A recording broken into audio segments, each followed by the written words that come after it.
마음은 크게 의식, 전의식, 무의식으로 본다면 전의식, 무의식을 잠재의식이라고 보고, 그러면 우리가 이 마음에 대한 공부를 할 때 의식적 부분에 초점이 많이 가는가, 잠재의식적인 부분에 가는가 보면 잠재의식이에요. 좀 더 간략하게 좀 줄여서 이야기하면 마음에 대한 어떤 공부는 잠재의식에 대한 공부라고 해도 지나치지 않을 정도로 이게 비중이 더 크죠. 자, 이 마음이 이중적인 마음을 갖고 있습니다. 마음은 객관적인 마음과 주관적인 마음이 있겠죠. 그리고 현재의식과 잠재의식이 있겠죠. 표면적 자아와 심층적 자아가 있고, 주도적인 마음과 수동적인 마음, 외향적인 마음과 내향적인 마음, 긍정적인 마음과 부정적인 마음.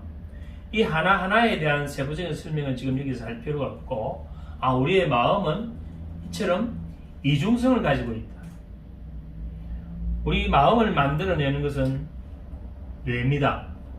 뇌의 1000억 개가 넘는 이 뇌세포는 하나의 뇌세포가 5만 개에서 10만 개의 다른 뇌세포와 병렬적 연결을 짓고 있고, 그 연결의 숫자는 100조가 넘어요. 그 많은 그 연결에서 우리의 마음이 만들어지니까 사실은 이중적이지 않고, 우리의 마음은 좀 더 정확하게 표현하면 다중적이죠. 그러나 여기서는 우리의 마음이 이렇게 이중적이다 정도까지만 이해를 해도, 우리는 이 어떤 현상을 볼 때 이 부분이 이렇게 해서 내가 갖고 싶지만, 이 마음이 하나 있지만, 이걸 갖게 됐을 때 내가 입게 될 피해가 있다면 이건 내가 가질 수 없는 거야 라는 두 가지 마음이 생길 수가 있다 이 말입니다. 이처럼 우리의 마음은 하나가 아닌 두 가지의 어떤 속성을 가지고 작동되고 있다, 이렇게 이해하면 되겠죠. 근데 이게 여기까지 이제 이해를 한다면 이 두 가지 마음이 서로 분리된 것이 아니고 상호작용하고 있다 이 말입니다. 어떤 도전을 하고 싶은 마음과 그 도전을 하지 못하게 막는 마음, 내가 여기에 투자하고 싶지만 투자하게 하지 못하게 하는 마음, 내가 새로운 변화를 하고 싶지만 변화를 하지 못하게 하는 마음. 만약에 내가 지금 우울한 상태에 자주 빠져 있는데 이 우울한 상태에서 벗어나기 위한 의식적 어떤 마음이 일어나고 있지만, 이 의식적 마음이 작동되지 못하게 잠재의식에서 현재 상태를 유지하는 그러한 기전을 계속 발현시킨다면 이건 서로가 서로 소통하면서 서로 돕기도 하고, 때로는 서로 대립하기도 하고, 그런 과정에서 이것이 하나로 일치될 때 우리는 행동을 할 수 있고 어떤 결과를 만들어낼 수 있는데, 만약에 그것이 일치되거나 통합되지 못하고 계속 분화되어 있는 상태로 있다면 나는 행동이 힘들어지고 결과를 만들어내지 못한다, 이렇게 이제 보는 거예요. 그래서 우리의 현재의식과 잠재의식은 서로 돕는 관계다. 그래서 협응 관계라고 합니다. 자, 우리 몸을 한번 보죠. 몸은 우리가 손이 있고 어깨가 있고 허리가 있고 무릎이 있고 다리가 있고, 신체 각 부위가 별도로 작동되는 것 같지만 어떠한 우리 몸 동작도 별도로 작동될 수가 없습니다. 내가 만약에 골프 스윙을 하는 데 있어서도 골프 스윙을 손가락으로 하는 것도 아니고 손목으로 하는 것도 아니고 팔꿈치도 아니고 어깨도 아니고 허리도 아닙니다. 우리는 이 모든 신체의 모든 부위, 기관들이 서로 완벽한 화음을 이루어서 통합적인 어떤 협응이 될 때 완벽한 스윙이 일어날 수가 있죠. 그와 마찬가지로 우리의 현재 의식과 잠재 의식도 서로 협응, 도움을 주는 관계다. 예를 들어서 내가 어떤 과제를 지금 수행을 하는 데 있어서 의식적 용량은 7 플러스 마이너스입니다. 그리고 의식의 시간은 15초 내외예요. 근데 내가 그동안에 학습하고 경험한 모든 기억은 뇌의 잠재의식에 쌓여있기 때문에 그 창고예요.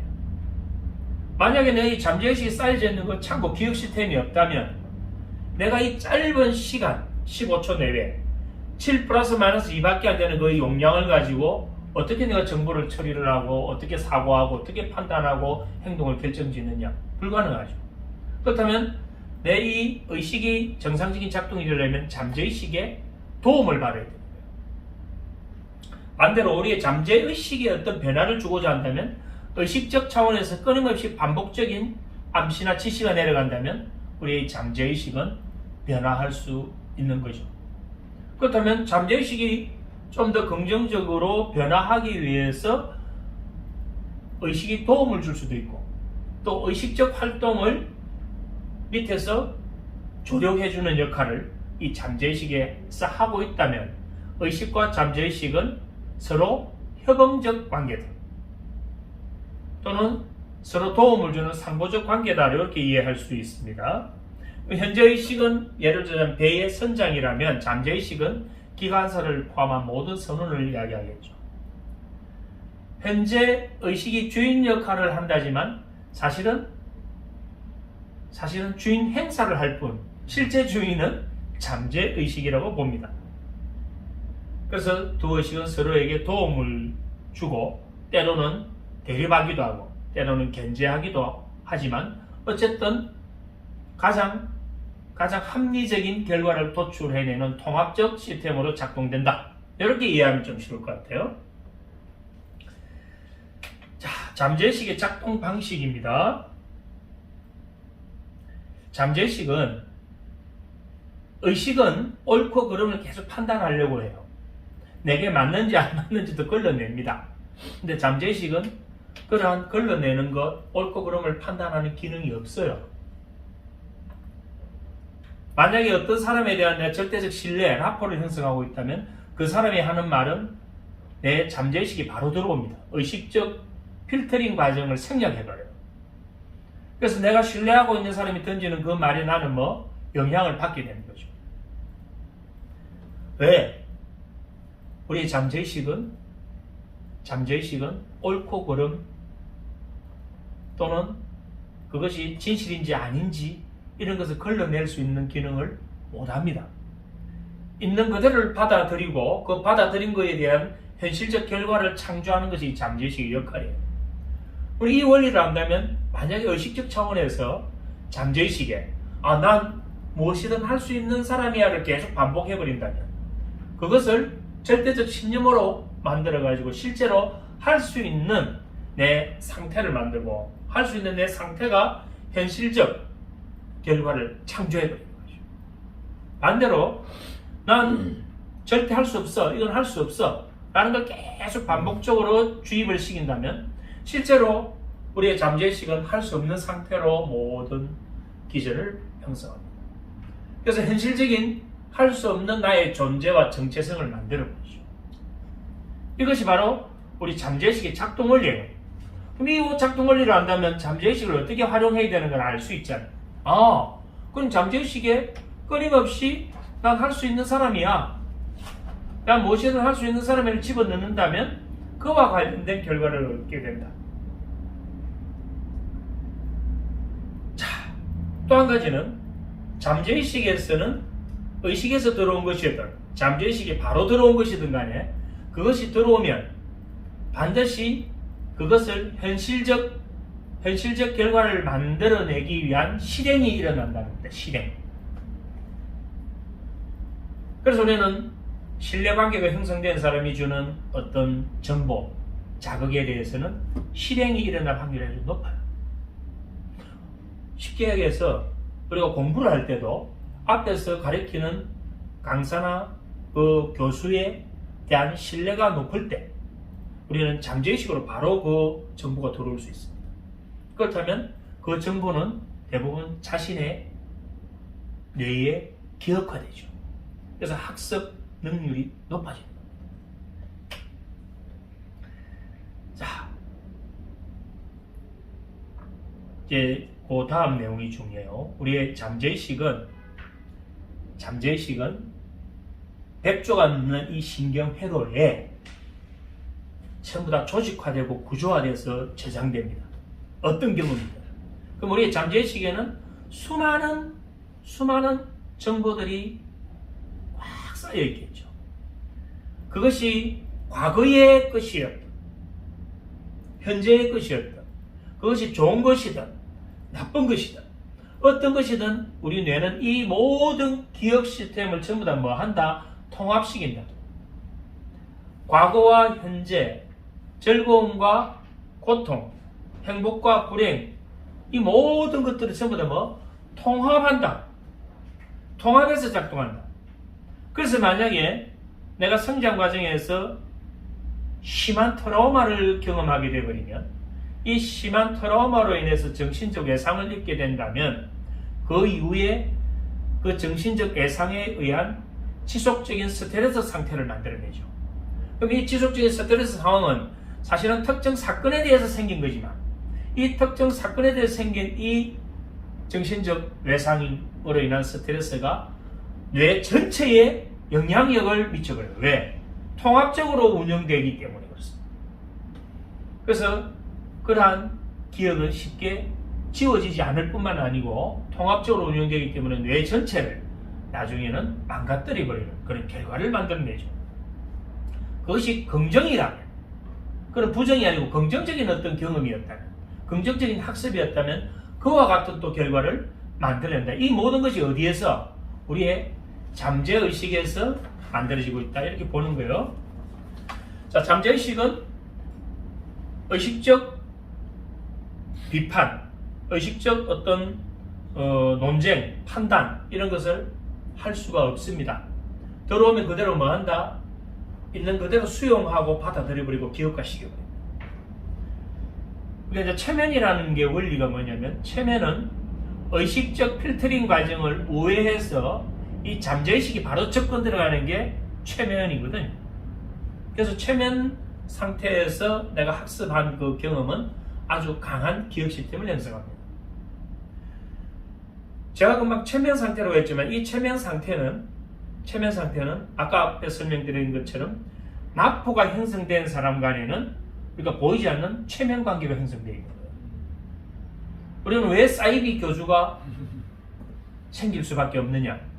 그 사이비 교주들은 바로 그 신도들에게 최면적 관계를 유지하고 있습니다. 그래서 그 사람들이 하는 말 우리가 합리적으로 볼 때 전혀 객관적이지도 않고 올바르지도 않지만 그 신도들은 그 사람에 대한 납포가 형성되어 있기 때문에 그 사람이 하는 모든 말을 어떤 분석도 어떤 비판도 하지 않고 액면 그대로 받아들여서 자기 내면에 어떤 믿음을 만들어버리죠. 그래서 그 믿음에 통제당하게 되면서 좋지 않는 그러한 경계를 만드는 그것도 우리의 잠재의식의 역할입니다. 그래서 잠재의식은 이완 상태나 트랜스 상태 또는 라포가 형성된 상태에서 쉽게 접근이 가능합니다. 자, 잠재의식에 만약에 암시를 보낼 수 있다면 이 암시는 반드시 특정 반응을 일으키게 되어 있습니다. 우리가 길을 가는데 자동차 전시장에 아주 고급차가 전시되어 있습니다. 근데 그 자동차 전시장에 전시되어 있는 그 차 환경, 주변 환경을 잘 보시면 주변에 조명을 계속 쏘고 있죠. 차가 반짝반짝 빛이 나게 조명을 받게 만들고 있습니다. 그러면 그 전시장 앞을 지나가는 사람들은 그냥 내가 가는 길을 갈 뿐이지만 그 시각적 정보가 계속 들어오죠. 그 시각적 정보는 뭐냐면 나에게 암시를 주고 있는 거예요. 내 의지와 간 것이 들어오고 있습니다. 그럼 그 암시는 누군가가 기획한 거죠. 누군가가 의도한 거죠. 거기에 조명을 쏘고 가장 잘 보이는 위치에 나를 봐줘. 이렇게 멋있는 차 말이야. 당신이 이 차를 탄다면 당신은 성공한 사람이 될 거야. 당신의 가치를 더 높여줄 거야. 이 차를 사고 싶지 않은가요? 라는 어떤 암시를 계속 주는 거예요. 그래서 이 사람은 그 길을 지나갔을 뿐인데도 그 지나가는 횟수가 늘어날수록 그 차에 대한 암시를 받고 내가 여력이 된다면 나도 저 차를 타고 싶어라고 마음이 욕구가 생긴다면 이러한 것들이 반복되는 건 전부 다 암시예요. 그래서 영업 전략에도 보면 이 암시 기법들을 많이 쓰죠. 꽃집에 마네킹에 아주 예쁜 옷을 입혀놨다. 당신도 이 옷을 입으면 이 마네킹처럼 예쁜 아름다운 모습을 연출할 수 있어 라고 뭘 주고 있나요? 암시를 주고 있는 거예요. 이런 암시가 잠재의식 차원에서 계속 일어나고 있다. 그 다음 객관적인 마음과 주관적인 마음이에요. 자, 우리는 이걸 공부를 할 때는 분리해서 공부하죠. 객관적인 마음, 주관적인 마음. 100% 객관적인 마음이 없습니다. 100% 주관적인 것도 없죠. 이 객관적인 마음과 주관적인 마음은 함께 우리가 작동되고 있는 거예요. 자, 그렇다면 현재의식은 좀 더 객관적인 마음을 갖고 있는 거예요. 그럼 잠재의식은 좀 더 객관적을 갖고 있지만 주관적인 게 강하죠. 현재의식은 논리적, 이성적으로 생각하는 기능이고 잠재의식은 주관적인 그런 마음이라고 볼 수 있다 이 말입니다. 자, 그러면 이 객관적인 마음이 좀 의식적 차원이라고 한다면 우리는 깨어있을 때 의식적 영역이 많이 활성화되죠. 그럼 깨어있을 때 의식적 영역이 활성화될 때 잠재의식은 작동을 안 하느냐? 만약 작동 안 한다면 이 의식적 영역이 정보 처리를 할 수가 없어요. 기존의 과거의 모든 현재의 기억들을 다 통합해서 현재의 의식적 작용이 일어나야 되는데 그렇다면 잠재의식은 의식이 깨어있는 순간에도 의식과 서로 협응을 통해서 가장 좋은 어떤 결과를 만들어내죠. 그렇다면 우리가 잠을 잘 때는 어떻게 될까요? 의식이 작동되지 않는다 이 말입니다. 잠을 잘 때는 의식이 이제 가라앉아 버리고 잠재의식이 활성화되죠. 그래서 우리는 잠을 자면서 생각지도 못해도 꿈을 꾸기도 하고 어떤 그런 경험을 하게 되죠. 이때는 의식이 가라앉아 있다라고 보는 거예요. 그러면 의식이 가라앉아 있는 동안에는 잠재의식이 더 많이 활성화된다고 볼 수 있죠. 그러면 우리가 잠을 자지 않는 상황에서 이런 의식이 가라앉는 때가 있지 않을까요? 있죠. 그게 바로 뭐냐면 목욕탕에 가서 따뜻한 물에 내 몸을 이완시킨다든지 또는 호흡이나 이완 훈련을 통해서 릴렉스한 상태를 만든다든지 또는 특정 종교 의식에 내가 참여해서 거기에 몰입되어 있는 상태라든지 또는 어떤 반복적인 암시나 최면에 들어가 있는 상태. 그 상태는 의식이 없는 건 아니에요. 의식이 작동하고 있지만 활성화되지 않는 상태. 이때는 뭐냐면 의식이 가라앉는 만큼 우리의 잠재의식이 그만큼 활성화되니까 그 상태에서 들어오는 자극, 정보, 암시는 절대적 사실로 받아들일 수 있는 그런 가능성이 더 높아진다라고 볼 수 있는 겁니다.